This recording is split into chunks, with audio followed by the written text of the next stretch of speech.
Protect your DNA. BioPQQ can promote formation of new mitochondria. Infowarsstore.com. Veteran homicide investigators all across the country have some very serious questions about the way local and federal authorities in Texas handled, or better said, mishandled, the death of Supreme Court Justice Antonin Scalia. With confirmation that he was found dead last Saturday morning with a pillow over his head and his clothes unwrinkled, retired police detectives nationwide began to look into the case and then publicly express their concerns that the official investigation and handling of the case has thus far been a complete disaster and highly unusual. In fact, it was former head of criminal investigations for the D.C. police, William Ritchie, who told the Washington Post, "My gut tells me that there is something fishy going on in Texas." Well, you could say that again. And how's this for a botched investigation? You have a Supreme Court justice who died mysteriously on his bed in a far-off remote location, the Cibolo Ranch and Resort in Marfa, Texas. The owner of the ranch is Texas millionaire John Poindexter, shown here shaking hands with President Barack Obama. And that's because Poindexter is also a huge financial donor to the Democrats and a big-time Obama supporter. He also happened to be the first guy to discover the body there at the scene of Scalia's death. It was Poindexter who then called the local authorities. He told them that Scalia had died, and they officially declared that he was dead over the phone without an official medical examination. No autopsy was ordered for the Supreme Court justice. Presidio Judge Cinderella Guevara pronounced that Scalia had died of natural causes. The death certificate will say that he suffered a heart attack. Remember, there was no medical examination, but they're going to tell us that it was a heart attack. And there was also nobody there to examine the body who was trained in homicides. So nobody there to look around and see if there was any foul play involved. Very strange. I guess we're supposed to just take their word for it. Poindexter said that there's no doubt in his mind that there was no struggle and that Scalia died peacefully in his sleep. And you know what? Maybe he's right. Maybe Scalia did die of a heart attack in his sleep. I mean, the guy was 79 years old, so it could have happened, right? But any reasonable law enforcement agency, they would have immediately set up a crime scene, and then they would have launched an investigation into his death. In fact, they broke Texas law by not following standard operating procedures. I believe that in this day and time, with someone as important as a sitting justice on the Supreme Court, that you would have such a haphazard death investigation. And that was former head of the Homicide Division in Washington, D.C., William Ritchie, with a big WTF thought bubble over his head. Look, Scalia held one of the most important positions in the world, and there's no doubt that he has some very powerful enemies. There needs to be an investigation, and they should have done an autopsy. Upon hearing Scalia's death due to natural causes, most people brushed it off. He was 79 years old, but then the fumbling of the details began. Presidio County Judge Cinderella Guevara pronounced Scalia dead due to natural causes without seeing the body or even ordering an autopsy. If you believe that, we ought to go back to monarchy, that the people are such sheep that they just swallow whatever they see on television or read in the newspapers. And the highly decorated Vietnam veteran and prized Democratic Party donor and Cibolo Creek Ranch owner, John Poindexter, continually changed his story until he finally blurted out that Scalia was found with a pillow over his head and the sheets were unwrinkled. The Washington Post reports, quote, William O. Ritchie, a former commander and former head of criminal investigations for D.C. police, wrote, "You have a Supreme Court justice who died, not in attendance of a physician. You have a non-homicide trained U.S. Marshal tell the Justice of the Peace that no foul play was observed. You have a Justice of the Peace pronounce death while not being on the scene and without any medical training opining that the justice died of a heart attack. What medical proof exists of a myocardial infarction? Why not a cerebral hemorrhage? End quote. Any signs of strangulation uncovered by a mandatory standard autopsy, such as petechial hemorrhage, would have sounded off alarm bells. Yet an autopsy of one of the most powerful people in the United States was neglected. It's always suspicious when a judge at any level gets killed, because judges sit in a position where they make decisions that can destroy people's lives. And so they make a lot of enemies in the course of their work. But when you got a Supreme Court justice, this Supreme Court justice is deciding the life and death of entire industries. He's deciding the life and death of global agendas. Exactly. And as a matter of fact, he just had a decision like that a few days before he died. And he said, no, we're not shutting down all the carbon plants. No, we're going to defend the Second Amendment. No, we're going to control the border. No, we're not going to let the TPP run everything. And they went, oh, really? You're dead. Yeah, exactly. That is what is very suspicious, because you've got him being involved in something that is not only shutting the coal industry down, but that decision that they made to put a stay on Obama's EPA orders to take down the coal industry also had massive impacts on their whole climate change agenda. So that decision wasn't just of national importance, it was of international importance. And the globalists, according to the Financial Times of London, have spent more than $60 billion the last 20 years pushing the global warming carbon tax bull. And he just shot it down. And so maybe it's just a message to the rest of the court. You do what you're told, or you're going to end up with a pillow over your head. That's right. Scalia had some very powerful enemies. And if this was indeed a hit job, well, it certainly would send a powerful message to anyone standing in the way of the globalist agenda. Perhaps Scalia felt as if he was one of the untouchables. What can he do to me? Or to any of us? We have life tenure, and we have it precisely so that we will not be influenced by politics, by threats from anybody. What the hell is this? It's a Sicilian message. It means Luca Brasi sleeps with the fishes. And it gets even more suspicious when the people out there in Presidio County won't talk to anybody, when the people in charge of the case refuse to answer questions, when they don't participate in interviews, and when they turn their backs on our cameras. Tell you what, something strange is going on out there. To me, this looks like a cover-up. I wanted to speak to Judge Romano. My name is David Knight. All right. In regards to?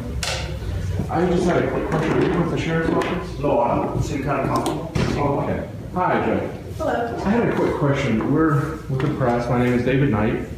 I had a couple of questions going back and forth between the sheriff. I wasn't really clear how the federal marshals were involved, because the press reports that I've seen are conversations back and forth between you and the sheriff, but I was trying to tie down a timeline as to who was involved at what point, who made the decisions not to do the autopsy. Was that something the federal marshals were involved in? Or? I've given a statement to the Big Bend Sentinel, and you'll have to go to them. They have my official statements. So they're your spokesman? Because this is a story of national importance. I'm busy right now, so if you'd like to get that. I understand. This is a story of national importance, and there's a lot of people who are very concerned that procedures were not followed. And they want to know who was making that decision. Was that something the sheriff was doing, or is it something the federal marshals were doing? Is it something you were doing? Procedure was followed, and they have my statement. Okay. Thank you.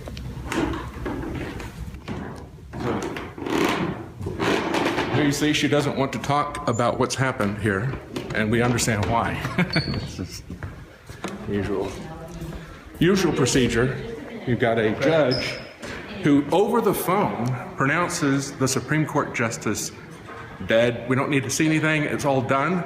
You had two judges who passed this on because they couldn't physically go. She doesn't think it's important enough to go. She says, we can talk to the local paper, I don't know if that's a livestock paper, what it is, to get their statements. She's given them a statement. She's not going to talk to anyone else except the local paper.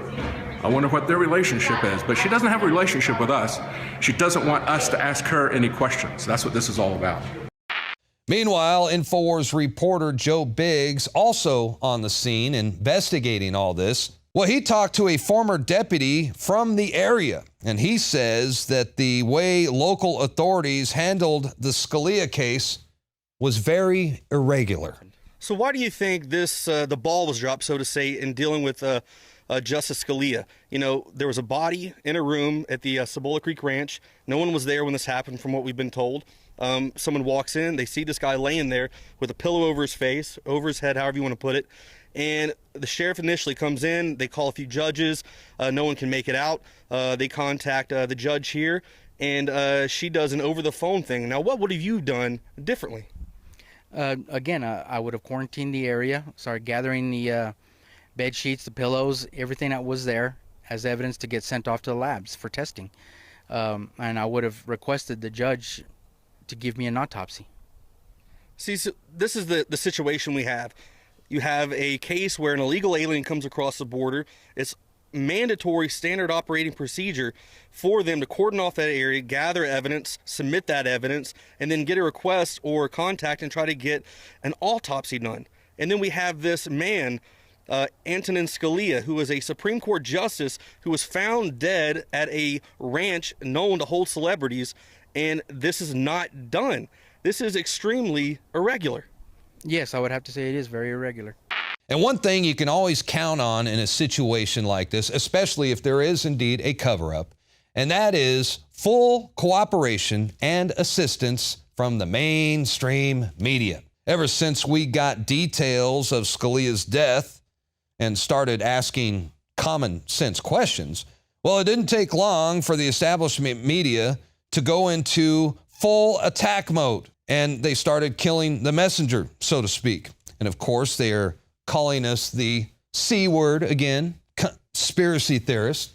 In fact, if you do a Google search and type in Justice Scalia conspiracy theories, well, you are going to get a ton of results with our name on it. Infowars, and of course, Alex Jones, who the Washington Post says is the vector of universal conspiracy theories. They are trying to discredit and ridicule anyone who dares to question the official narrative of the bizarre and strange circumstances surrounding the death of Justice Scalia. See there, they even put us alongside space aliens and a group of wackos who think that Leonard Nimoy faked his death to join the Illuminati and kill Obama. I guess we're supposed to be with that group so you won't take us serious.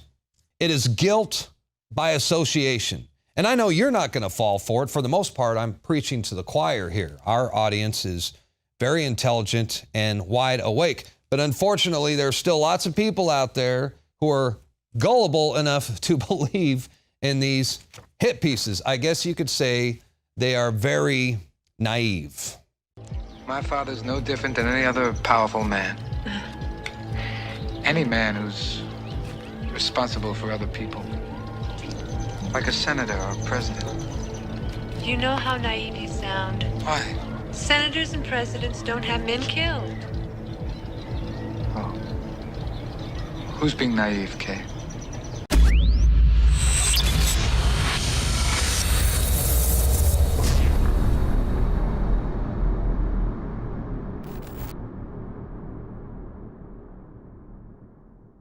Fool me once, shame on you.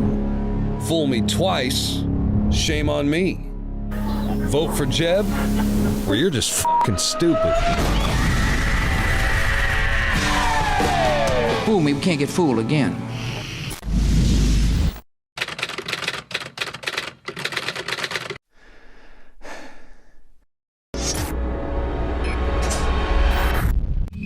We believe in win-win, folks, treating people like we want to be treated. That's why we develop nutraceuticals with Dr. Group and other top researchers, chemists, scientists, you name it. He's one of our advisors to come up with products like Anthroplex that is an original product that he made just for us.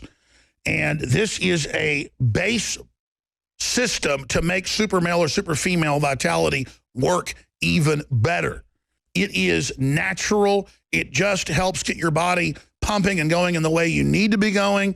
And Dr. Group is here till we go to break to tell us about the latest product at InfoWarsLife.com. Anthroplex, that out of the gates, and we do this all the time with the new product, we discount it out of the gates to get you to try it, knowing that you're going to love it. It'll sell out. So InfoWarsLife.com, Anthroplex, 15% off and free shipping for the next 2 days only when you get it with super male or female vitality. Let's go to Dr. Group. Why do you call this the foundation to start the fire, and then the super male takes you to the next level? Well, we just look at the base problem that's going on right now in all over the world, which is the endocrine disrupting chemicals, the amount of estrogen that men have, the femininity of men, and what's going on even in children right now with low testosterone levels, low sperm count levels, and the problems that in the attack that we're seeing on the endocrine systems of both male and female. So I'm always looking for ways to boost that and to make it more effective and naturally get the body to start producing these hormones and balancing themselves. So what we decided to do was, how can we add a few other components in there that would actually boost the effectiveness of the super male vitality and at the same time address different issues that the male might have, so it would be a full approach. And one of those was zinc. And zinc is actually necessary for the production of testosterone. There's more and more studies coming out that zinc is essential for hormone balancing. What is in the goat weed? You've got one of the purest, strongest organic forms of it. What's so magic about the goat weed? Well, the horny goat weed was given that name because years ago in India, they noticed that the goat, a certain time of the year, this weed would grow and the goats would eat it and they would just go crazy with all the female goats. So that's how it was developed. It's called epimedium. And what that's been proven to do over thousands of years is increase sexual pleasure, help balance the male hormones. It can actually be used for women as well. But it really kind of resets and brings the hormone balance, improves sperm motility, and increases testosterone levels. So it counters the stuff they've been throwing at us. Results will vary overall. All I know is dynamite. I mean, absolutely dynamite with the stamina, with the weightlifting, with the swimming. Folks, the new product is available. Anthroplex, available at InfoWarsLife.com. Dr. Group, thank you for developing this amazing product. Thank you.